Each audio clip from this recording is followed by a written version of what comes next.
at this point, the markets don't even really matter that much. They're so rigged, they're so manipulated, they are such an illusion. The only thing that matters right now is reality.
I hope everybody's having a wonderful Friday evening. I'm sorry, I apologize about making this video late. I didn't have time to make one yesterday. As most of you know, my primary job is in the security field.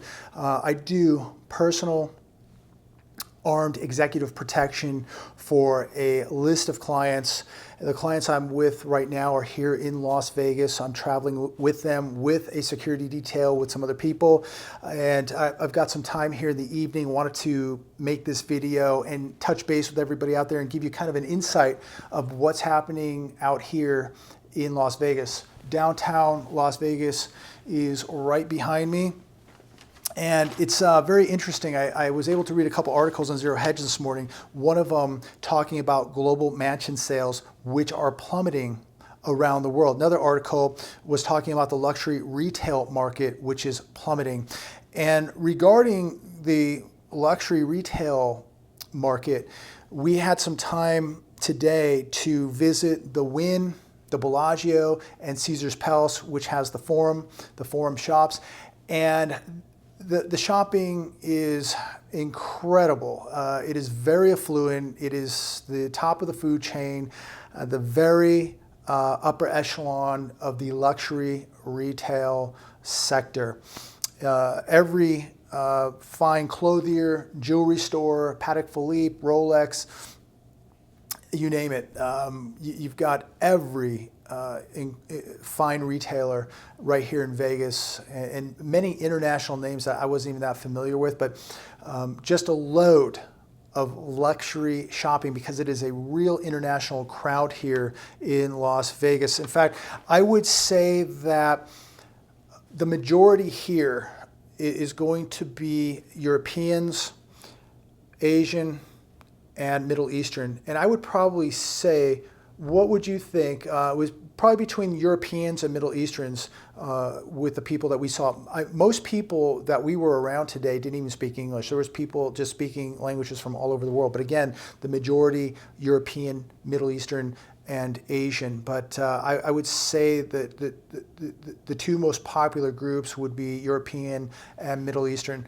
And talking to some of the people that worked at the Wynn, they said that their numbers were down a bit. That tourism was down in Las Vegas, at least at the Wynn. But again, with everything happening with the tariffs, the trade war, the global slowdown, you would expect nothing less.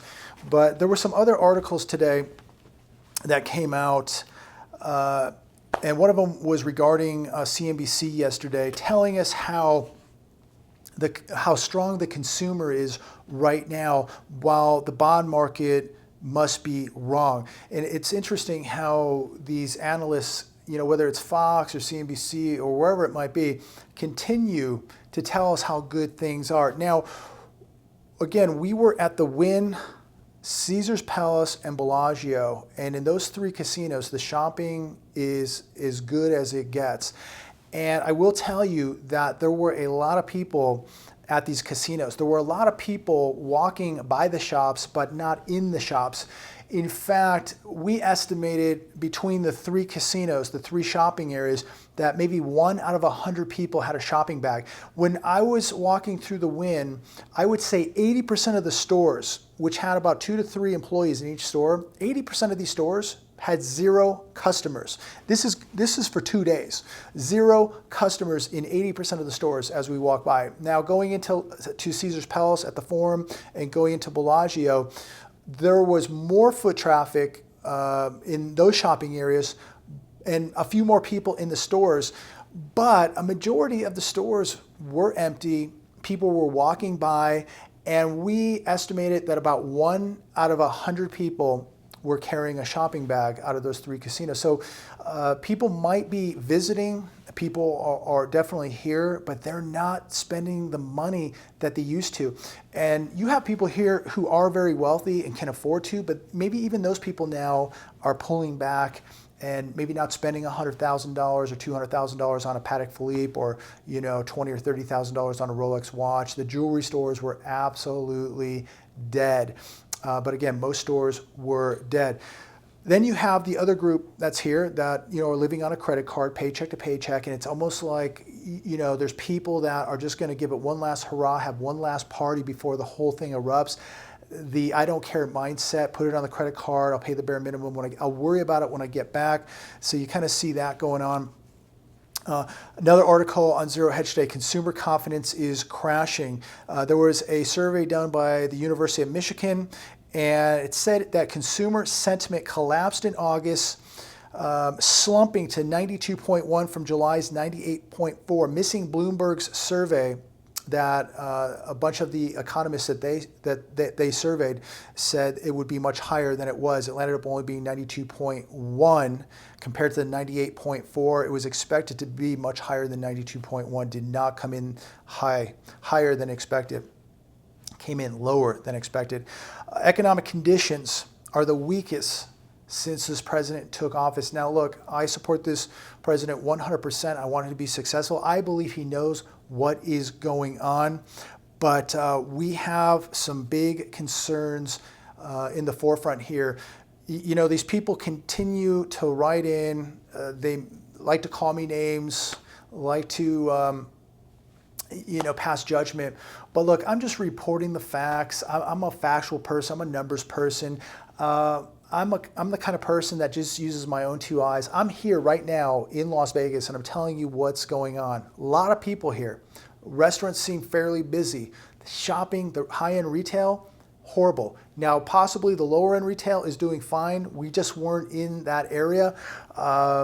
Maybe your real cheap souvenir shops and whatnot are doing well. Your t-shirt shops might be doing well. But what is not doing well, from at least what I can see, are the luxury retailers here. Again, nobody in those stores, very, very few. Lots of foot traffic, a lot of window shoppers, but people not going in, they're not carrying packages. But regarding future concerns with this economy, these people, like I said, continue to pass judgment. They want to call me names, whatnot. But listen, guys, we just watched the bond market get obliterated this week, okay? We still have an inverted yield curve. We saw the 2- and 10-year invert this week. We saw 800 points wiped out of this market in one day. We saw 765 wiped out last Monday. And yet people want to call this fear porn, fear mongering. That's fine. You can do whatever you want. Look, I can afford to be wrong. But these people who pass judgment want to call me names. Can you afford for me to be right? More than likely not, because you are the people living paycheck to paycheck. You are the people who are living in fear because you know what I'm saying is right. You know what's coming. Yet you continue to watch this show and have the time to write a comment And if you don't believe what I'm saying, why are you watching? Why are you commenting? The reason is because you're triggered, you know what I'm saying is the truth, and you're very scared because you're unprepared, you're living paycheck to paycheck, you have no assets, you have no security, and you have no plan. And you cannot afford for me to be right, and unfortunately, I'm gonna be right because the facts right now, the numbers, the stats, what I'm seeing right here is proving that what I'm saying is very, very true. And the University of Michigan just reinforced what I said. But let's go on even a little more. More articles today in the news on Zero Hedge, falling interest rates and rising mortgage apps. Yet housing starts tumbled, dropping 4% month over month in July, missing expectations of a 0.2% rise. We had a 17.2% drop in multi-units.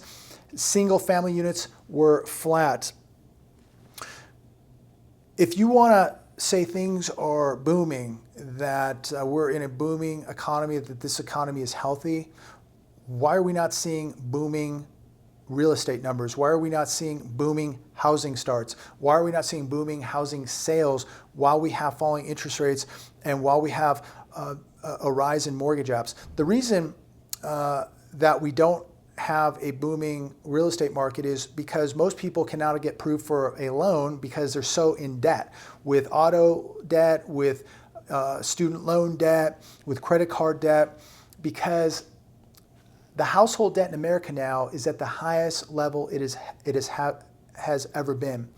And if you really have a healthy economy, people shouldn't be taking on and acquiring so much debt. They should be paying debt off. They should be being able to pay cash. They should be saving money. They should have a savings. They should have a net worth. Most people in America really don't have a net worth. About 44% of Americans have less than, or don't have $400 saved up, have less than $400 saved up. And there's a good percentage of Americans that have zero saved up. You look at the household credit card debt in America, it's around, I believe, $12,000 or $13,000, and people just can't get out of this debt, and so they cannot get approved for a loan on a house. Housing prices going through the roof, and yet people say that there's no inflation. This is fear porn. I'm lying to you that this is all made up, but 98.5% of you watching this video know exactly what I'm saying. Let me reinforce what I'm saying a little bit more. The case index, this is on Zero Hedge. You can go online. Listen, remember, do your own homework, do your own due diligence. Don't believe me, don't believe anybody. You need to really get involved and start doing your own due diligence. Case index contracts for the 8th straight month. This is predicting negative GDP for the 3rd quarter and 4th quarter of this year. Yet, these people, and I'm sure they're nice people, but they're very misguided, want to convince us that everything is okay. We look at trucking sales. Google this. Trucking sales are decimated. The trucking industry, truck sales are literally in a depression state right now. There are so many used trucks for sale that there's no reason to even buy a new truck now. Freight is doing so horrible in this country right now because of the retail apocalypse. Don't blame it on the internet. Don't blame it on Amazon or e-commerce. Listen, their sales are down also, and no matter what, that stuff, those products have to be shipped by truck at some point, and freight is down. The freight index is down because people just aren't consuming as much. And so, you really have to start asking yourself, if this is, a healthy, booming economy, what happens when it slows down? Look, this recession has begun. It will not stop. And I know that this triggers a lot of people and they don't want to believe it. And I know most of you, this isn't most of you. Most of you are very well educated and very awake to what's going on, but there's a few people out there that are really fighting what's happening here. And if these people don't get prepared right now, they are going to be casualties of this economic tsunami, which is right now not very far off from land. It is picking up steam, and I think it is going to be the most decimating collapse America has ever seen. There is so much global debt. You know, somebody wanted to compare 1987 to 2019, that you know, what we've experienced in December, what we just experienced in the last couple of weeks in this volatility, and the conditions right now are nothing compared to 1987. I can't disagree more, because in 1987 we didn't have $250 trillion of global debt. We didn't have inverted bond yields like we do now. We didn't have a farm apocalypse taking place with the terrible weather, the trade war, and the bad economy affecting our farmers. We as a country weren't divided like we are now. Back in 1987, this country was not nearly divided like it is now. America didn't have $22.5 trillion of debt. America didn't have 7 million people that are delinquent, severely delinquent on their auto loans. We look at 1987, we didn't have household debt skyrocketing at all-time highs like it is now. We didn't have households holding $12,000 of credit card debt. I mean, to compare 1987 to 2019, we didn't have nearly the problems that we do now. And the biggest problem of them all in 2019 is the massive amount of debt. And we didn't have consumption in 1987 like we do now. So, you know, this person who wrote me, I'm sure he's a nice person, again, wanted to call me a name and take a shot at me, and that's fine. You know, it's usually people that use phony names and don't have pictures of themselves. Myself, this is my real name. This is my real face. I make videos on a daily basis. I have nothing to hide.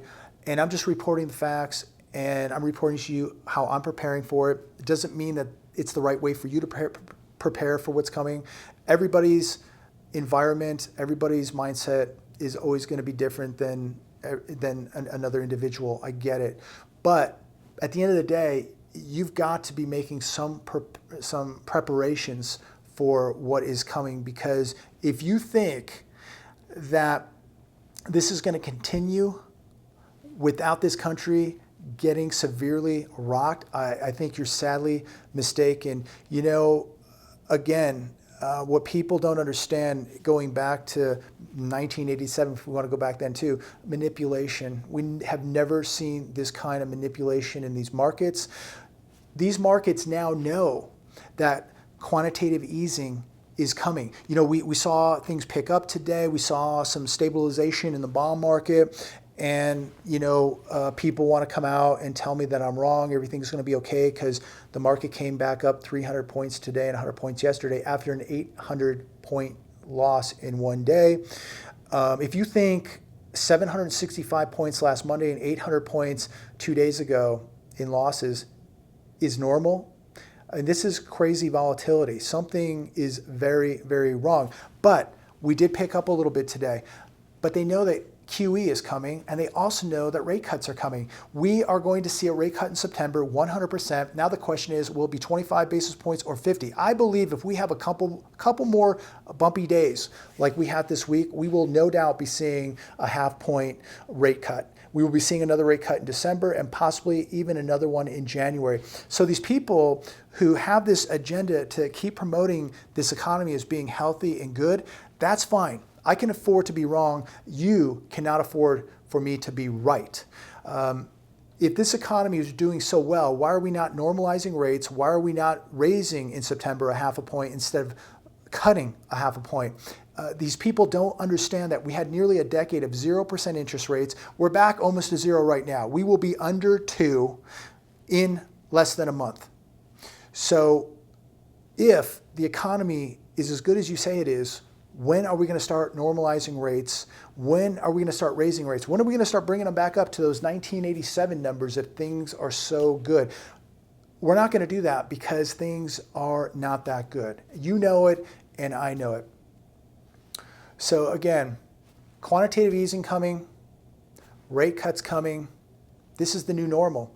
And they're going to kick this can as far as they can. But mark my words, they are coming to a dead end.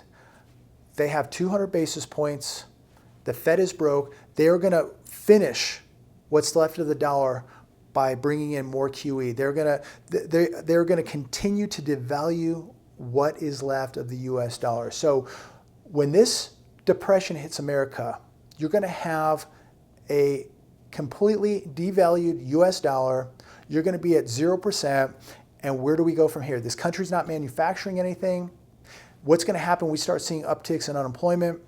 What is gonna happen when we can no longer sustain this debt, these defaults, service this debt? What's gonna happen when the average American can no longer service his or her debt? What's gonna happen is big, big trouble. It's a beautiful evening out here in Las Vegas. It's gorgeous, beautiful. The lights are on, the party's on, the festivities are just beginning. People are living life like there's no tomorrow. And this is the illusion right behind me. Do not be one of these people, the masses or the herd. The herd gets slaughtered. Make sure you're preparing. Make sure, most of all, you're educating yourself and being very, very awake. This is no time to be gambling like the majority of people here, like the masses, the herd. Remember, the herd always gets slaughtered. And remember, the people that gamble here, most of the people here always lose. They get slaughtered. They're the ones that built these palaces. These palaces were built by losers, not winners. So make sure you're taking the right preparations, top off all preps. Most of all, make sure you're walking closer to God, saying your prayers. And I want to say one more thing before I forget. We passed an individual today, a couple of them. This guy, no arms, no legs. He seemed to be in very, very good spirits.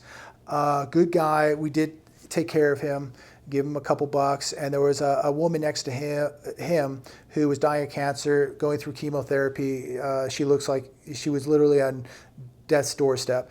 But looking at these two people and just saying hi to the one gentleman, no arms, no legs, in a wheelchair, sitting out in about 107-degree heat, looking for donations. I'm going to tell you before I close this video, whether you like me, whether you hate me, it doesn't even matter.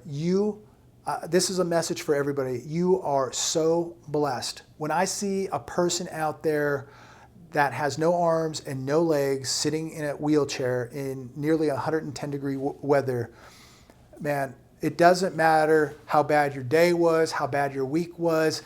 You're living, you're breathing. If you can actually get up off your chair right now and walk, man, you are a blessed human being. If you had one meal today, you are a blessed human being. If you have a bed, you are a blessed human being.